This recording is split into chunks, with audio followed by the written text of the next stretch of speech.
วัสดีครับตอนนี้เราอยู่ที่ไซต์งานก่อสร้างของโรงแรมชินบุระ Historic Boutique Hotel นะครับเดี๋ยวเราจะพาไปชมไซต์งานกันนะครับเชิญครับ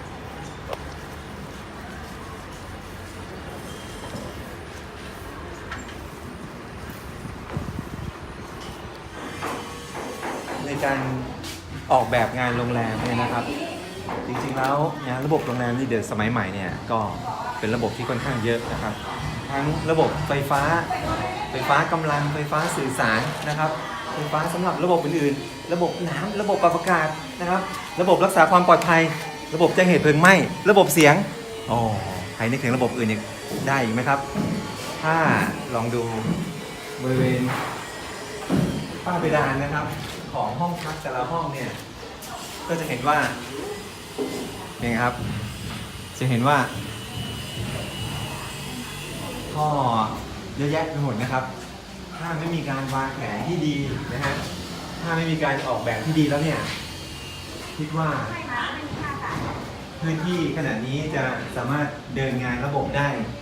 ขนาดไหนครับถ้าโรงพยาบาลจะหนักกว่านี้อีก3 เท่านะครับอันนี้พอดีเป็นโรงแรมนะครับแต่โรงแรมนี้ตั้งใจว่าจะเป็นโรงแรมระดับ5 ดาวนะครับอาจจะเป็น5 ดาวแห่งเดียวในพิษโลกเลยก็ได้ของส่วนล็อบบี้นะครับตั้งใจว่าจะจัดให้เป็นเทศกาลนะครับเพื่อจะโชว์ว่าที่เห็นเป็นตู้ๆล่องๆทั้งหมดเนี่ยนะฮะจะโชว์อาวุธแล้วก็ยุทธภัณฑ์ต่างๆในสมัยโบราณนะครับมีการจำลองนะฮะมีการเลือกนะครับช่างตีดาบที่มีฝีมือทั้งทางฝั่งล้านนาแล้วก็อยุธยานะครับจำลองดาบที่ใช้ในสมัยโบราณนะครับ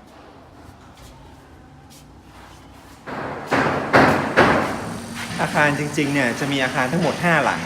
นะครับเชื่อมถึงกันทั้งหมดนะครับสามารถจริงๆก็คือสามารถเดินถึงกันได้นะครับแต่ด้วยความที่ต้องการความปลอดภัยนะครับของการเข้าถึงนะฮะ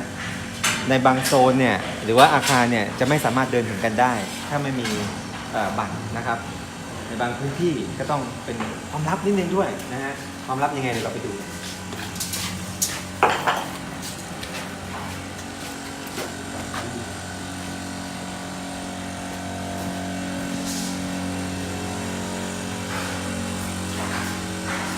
เข้าไปดูห้องนี้ครับห้องนี้นี่ดูสังเกตความกว้างของเตียงนะครับเตียงที่ทำจากไม้จริงนะครับไม่ใช่ไม้อัดนะฮะเตียงจากไม้จริงนะครับไม้หนาๆแน่นๆนะครับขยมได้เต็มที่นะครับเต็มที่รับน้ำหนักได้เยอะนะฮะทั้งประตูนะครับหน้าต่างนะครับสวิตช์ปลั๊กนะฮะหัวเตียงนะครับอย่างดีนะฮะอันนี้ยังไม่มีที่นอนนะครับอันนี้ไม่ใช่ที่นอนไม่ใช่นอนแบบนี้นะครับอย่าเข้าใจผิดนะเดี๋ยวเราดูห้องน้ำกันขออนุญาตเปิดห้องน้ำไม่มีใครอยู่นะโอ้โหห้องน้ำนะครับอันนี้ขนาดว่าอันนี้เป็นห้องเล็กสุดนะจะบอกว่ามีความอลังการเล็กน้อยนะครับสังเกตดูว่ามีบรรยากาศของการนั่งอาบน้ำนะครับแต่อาบน้ำนี่อาจจะชื่นชมบรรยากาศด้านนอกให้ดูนะครับวนกันเลยครับสามารถที่จะอาบน้ำชมบรรยากาศพร้อมกับนั่งอยู่ในห้องน้ำแล้วก็ชมบรรยากาศด้านนอกไปด้วยนะครับ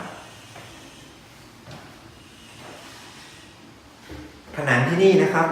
ก่อด้วยผนัง2 ชั้นนะครับเก็บเสียงนะฮะไม่ต้องห่วงเรื่องเสียงจะได้รอดออกไปหรือว่าเสียงใครจะได้รอดเข้ามานะครับ